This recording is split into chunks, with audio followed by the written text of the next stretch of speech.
What's up for June? A planetary breakup, prime viewing for a well-known star cluster, and the constellation Lyra.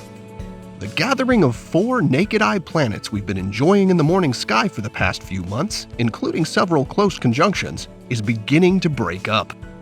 Over the next few months, Saturn, Mars, Jupiter, and Venus will appear increasingly spread out across the morning sky, so much so that Venus and Saturn will make their exits as morning objects for most observers by September. Look for this increasingly spaced-out planetary procession in June and note that the crescent moon jumps into the lineup on the morning of the 23rd. June is an excellent time to observe one of the best-known globular star clusters, M13, also known as the Hercules cluster. Globular clusters are spherical collections of stars tightly packed together in their centers. M13 itself contains several 100,000 stars. Globular clusters are also extremely old. The stars in M13 are thought to be around 12 billion years old, which is approaching the age of the universe itself. Our home galaxy, the Milky Way, is known to have about 150 globular clusters. They orbit outside the galaxy's disk, traveling tens of thousands of light years above and below its spiral arms and most of its stars. Now, the Hercules cluster is best observed with a telescope, and larger telescopes will allow you to see more of the cluster's stars. But you can also find it with a pair of binoculars, where it'll look like a hazy little spot.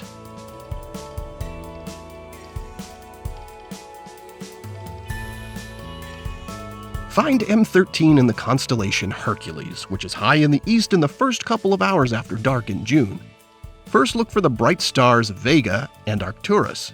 Then find the 4 stars that comprise the keystone, which is the pattern making up the central part of Hercules. You'll find M13 about a third of the way between the 2 stars on the western or leading side of the keystone.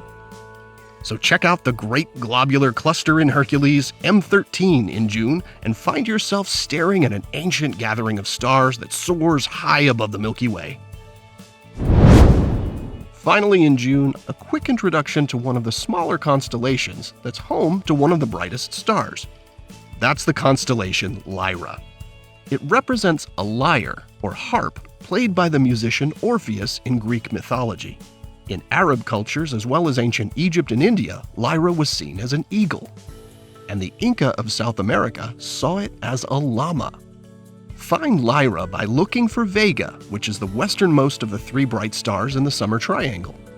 In the northern hemisphere, you'll find it halfway up the eastern sky in the first couple of hours after dark in June. Vega is by far the brightest star in Lyra. It's the 5th brightest star in the sky and the 2nd brightest in the northern hemisphere after Sirius. A pair of binoculars will help you see the other stars in Lyra, which form a sort of parallelogram hanging beneath it. It's sometimes described as looking a bit like a diamond ring, with Vega as the diamond.